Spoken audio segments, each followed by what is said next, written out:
In a jaw-dropping, unprecedented moment, JD Vance, one of the most polarizing figures in contemporary American politics, was abruptly booted from the White House in a fiery confrontation that stunned the nation. The scene, nothing short of explosive. But it wasn't just the tears streaming down Vance's face that had people buzzing. His abrupt resignation sent shockwaves through the political world, upending the status quo and sparking questions that cut deep. What could have triggered such a public and emotional unraveling?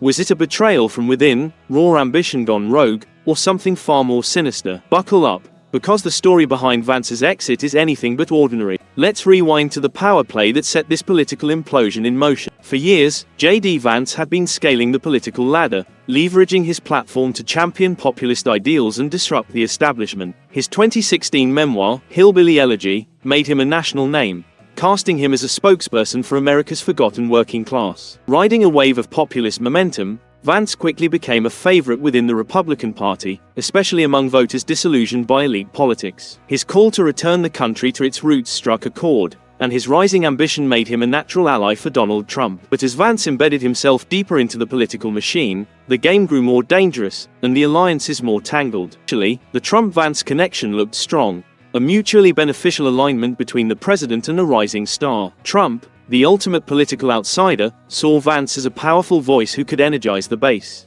In return, Vance soaked up the perks, access, attention, and clout. But ambition doesn't sit still. As Vance's hunger for influence grew, so did the friction. Within Trump's chaotic administration, already a battlefield of rival egos, Vance's assertiveness began to rub key players the wrong way. He wasn't content with being a background player anymore. He wanted the spotlight. And when Vance pushed publicly for more power within the party, the response wasn't what he expected. Rather than embracing him, Trump's inner circle began to isolate him, subtly but decisively cutting him out of major decisions. Then came the fateful meeting, a private White House gathering Vance believed would be his moment of ascension. Instead, it turned into a political ambush. According to insiders, the conversation quickly spiraled into confrontation. Fueled by frustration, Vance made a bold play. He demanded a more prominent role and even hinted at mobilizing his loyal voter base as leverage. To Trump's senior advisors, it was a red flag. Vance had crossed a line. He was no longer seen as an ally, but as a threat. And in a flash, the alliance crumbled. In a move that left Washington reeling, Vance was asked, firmly but diplomatically, to leave. As he exited the White House, confusion, rage, and disbelief collided. He had gambled everything to be at the heart of power, and lost. Was this the fall of JD Vance? Or just the painful turning point of a larger political reinvention? That answer came quickly, because the moment he stepped outside, the real drama had only just begun. Would he fade quietly into political oblivion, or was something seismic about to unfold? The nation didn't have to wait long. Moments after his dramatic ejection from the White House, JD Vance stunned the world by hitting record. The video hit social media like a thunderclap. His voice trembled, his eyes glistened, but what he said was what truly shook the country. Vance was resigning from the Senate. Post went viral in minutes, racking up millions of views as the public watched history unfold in real time. For supporters who once saw him as the GOP's future, the moment felt surreal. Vance, the poster child of the populist movement, was walking away. This was never the plan, he confessed in the video, his voice cracking under the weight of it. I came to serve the people. But in this broken system, I can't do that anymore. The same people who promised change are now the ones holding it hostage. His resignation wasn't just a political move, it was a gut-wrenching declaration that something deeper had fractured. It wasn't just Vance leaving office. It was a symbolic rupture in the GOP's identity. Some called it betrayal, others called it bravery. The man who had once declared war on the political elite was now refusing to be part of the very machinery he'd fought against. To critics, it was an emotional meltdown. To loyalists, it was a defiant act of principle. But the deeper question lingered, was this truly about disillusionment, or was something else brewing beneath the surface? Because this wasn't just about JD Vance. It was about what, and who, he represented. He was the face of a movement, a tidal wave of change in conservative politics. And now, even that wave seemed to be crashing. Was this the beginning of a political extinction event inside the GOP, or a signal that others might soon follow? As analysts scrambled to decode the resignation, theories exploded across cable news and social media. Had Vance been pushed out by internal forces? Or had he simply lost the will to keep fighting? One thing was undeniable, Washington had been rattled. Supporters, still in shock, began asking the unthinkable. Could the populist revolution survive without its most visible warrior? But this wasn't just about JD Vance's career. His departure sent a chilling message. Power, once earned, could vanish overnight. The GOP's future suddenly looked less certain. The foundation that once seemed solid was now cracked. Vance had been a rising star, and now he was gone. What did that mean for the party he left behind? But before the dust could even settle, a new shockwave hit. Because JD Vance wasn't done. Whispers of a massive move began to circulate, rumors that Vance was plotting a return, not to the Senate, but to the streets. Reports claimed he was meeting with former allies, drafting plans for a new political force that would shake the very core of the GOP. His resignation, it seemed, was not an end, but a rebirth. This wasn't the fall of Vance. It was the quiet rise of something radical. While Washington speculated, Vance was already making moves. And his vision, a third party, built not on power or partisanship, but on values, grit, family, and the dignity of work. This wasn't about reclaiming political status. It was about reclaiming the American dream. His new platform would speak directly to those left behind, blue-collar workers, small-town business owners, and forgotten voters who had once lifted him to stardom. Vance was gathering his tribe again, building something bold, something dangerous to the status quo. Would he reignite the flame that had once made him a movement leader? Or would his comeback be a short-lived echo of past glory? With every backroom meeting and social media tease, the stakes rose higher. The media watched. Washington held its breath. Could JD Vance actually heal the GOP's internal divide, or would he blow it wide open? Either way, the battle for the soul of American politics had a new chapter. And if one thing was certain, it was this. JD Vance wasn't going down quietly. His voice, once dismissed as fringe, now echoed across the nation louder than ever. But just when the world thought it had figured out JD Vance's next move, he detonated a political bombshell no one saw coming. Was this truly the end of his political journey? Or was he about to flip the script all over again? The dark horse, Vance's mysterious new allies. As Vance's rollercoaster career took another sharp turn, rumors swirled of a new strategy, one that would upend everything. After his resignation, many assumed he'd fade quietly into irrelevance. But that was never his style. Instead of disappearing, Vance stepped into a storm of his own making. Whispers of late-night meetings, underground alliances, and radical plans began to consume political circles. Chaos crescendoed when the nature of his new allies became public. He wasn't aligning with traditional power players. No corporate donors. No establishment kingmakers. Vance's new coalition was pulled from the edges of American society. Bold thinkers, fiery influences, and even past enemies who now shared his disdain for the status quo. These weren't polished political operatives. They were rebels. They were outliers. And they were angry. Reports emerged of covert gatherings with tech titans, disillusioned generals, and cultural icons tired of playing by Washington's rules. It became clear, Vance wasn't angling for a comeback. He was plotting a revolution. A revolution powered by the people, not the parties.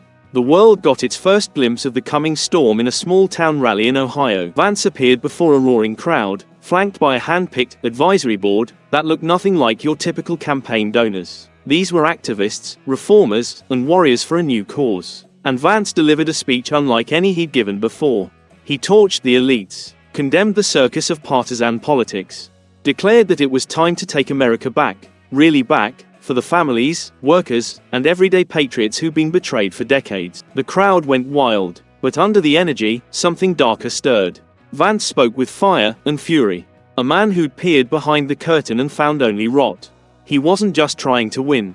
He wanted to tear the system down and build something new in its place. As more names joined his side, including a notorious conservative commentator and a disillusioned military general, Vance's movement began morphing into a serious threat. It wasn't fringe anymore. It was real, and it was growing fast. The political backlash, enemies close in. With momentum building, the backlash was inevitable and brutal.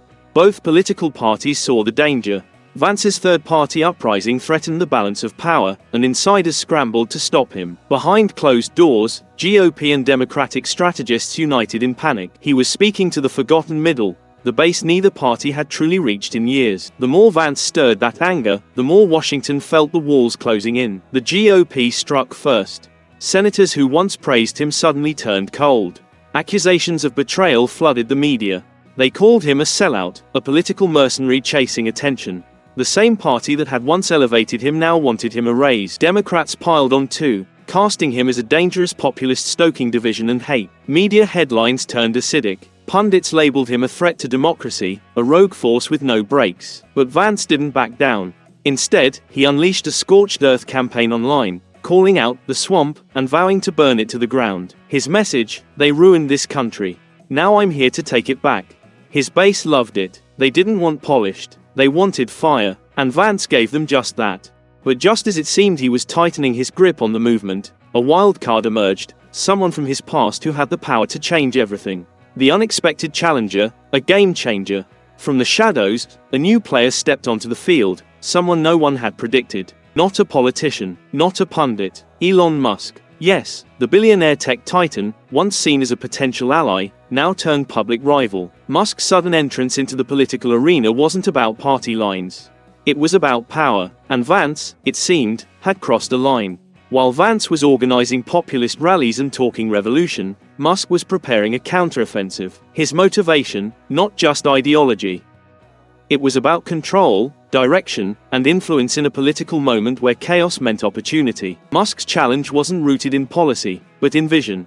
Two outsider icons. Two competing futures. One spotlight. The stage was now set for a showdown unlike anything American politics had seen before. With Vance reeling from Steve Smith's high-profile defection and his movement unraveling, Musk seized the moment. Billionaire wasn't content with merely outshining Vance. He now aimed to crush Vance's vision entirely and take control of the political narrative. The media frenzy surrounding Vance's implosion only gave Musk more room to dominate the conversation. His platform, focused on technological progress and non-partisan ideals, was drawing followers from across the political spectrum, Republicans, Democrats, and those in between. With Vance's populist ideals increasingly painted as outdated, Musk's vision of a tech-driven future appeared increasingly compelling. It wasn't just about politics anymore.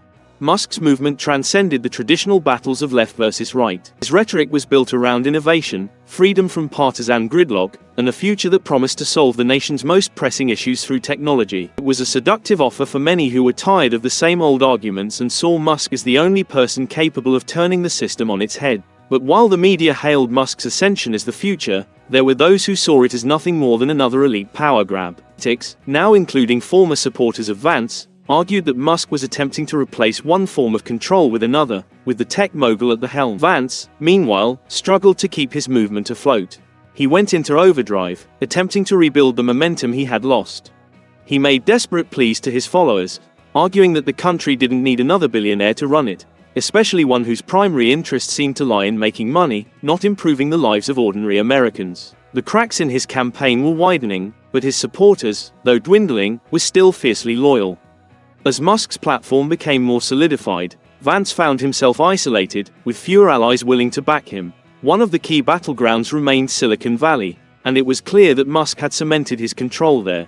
His influence among the tech elite, and his ability to mobilize massive financial and social media support, made him a formidable adversary. Final blow came during a televised debate, organized by a major media network that had previously supported Vance's populist cause. The debate was meant to be a showdown of ideologies. Vance's traditionalist populism against Musk's tech-driven, borderless political vision. What was supposed to be a clash of titans instead revealed the vast gulf between them. Vance, still reeling from Smith's betrayal, looked tired, disjointed. Musk, on the other hand, was at ease, charismatic, and seemingly every inch the visionary the nation needed. When the time came for closing statements, Musk didn't just focus on the future of politics. He framed his vision as the only one that could solve the problems Vance and others had struggled with: automation, climate change, universal basic income, and the growing disconnect between everyday Americans and the political class. Vance, in contrast, was left grasping for relevance.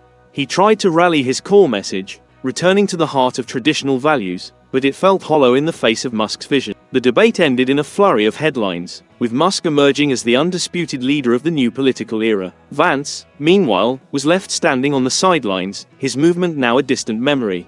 In the aftermath, Musk's influence continued to grow. He solidified his hold over both the media and the tech industry, and his nonpartisan political platform quickly gained traction with voters who were hungry for change. With the media framing him as the future, Musk positioned himself as the only figure capable of uniting the country and leading it into a new era of technological prosperity. For Vance, the battle was over. His dreams of a third-party revolution had collapsed in the face of Musk's rising power. What started as a bold attempt to break the political system had been outplayed by a billionaire who understood how to command the future. But as Musk's influence continued to spread, one question lingered. Was this truly the future of America, or was it just the latest in a long line of elites who promised change, only to perpetuate the same cycles of control? The stakes are indeed astronomical, and the tension between Vance and Musk could very well define the future of American politics. The choice Vance faces is an incredibly pivotal one. Aligning with Musk could secure him power and influence in ways he could never achieve on his own. But it would come at the expense of everything he's worked for. Joining Musk would mean surrendering his populist ideals and his dream of shaking up the political system. It would be the ultimate compromise for a chance at survival in a world where Musk's influence is growing daily. Sticking to his original path could lead to Vance's downfall, as Musk takes control of the media narrative and shifts the political landscape. Vance's populist message still resonates with millions, but his base is dwindling as Musk's tech-driven platform captures attention. This could challenge Musk's techno-libertarianism, portraying it as a corporate takeover of politics and rallying working-class voters. However, this would require Vance to expand his coalition beyond conservatives and reframe his vision to compete with Musk's influence. Musk's non-partisan approach is groundbreaking but risky. While his use of tech and social media is unmatched, it's unclear if his vision can address real-world issues like healthcare or income inequality. His challenge is turning tech-driven influence into tangible political action that resonates with everyday people. The question is whether Vance and Musk can coexist or if one will eclipse the other. Vance may consider a strategic alliance, leveraging Musk's power while injecting populism into the movement. Alternatively, Musk's dominance could signal the end of Vance's political ambitions. The future is uncertain, and the battle between these two is far from over. Can Vance rebound, or is Musk's takeover inevitable? Drop your thoughts in the comments, and don't forget to like, share, and subscribe for more updates. Thanks for watching.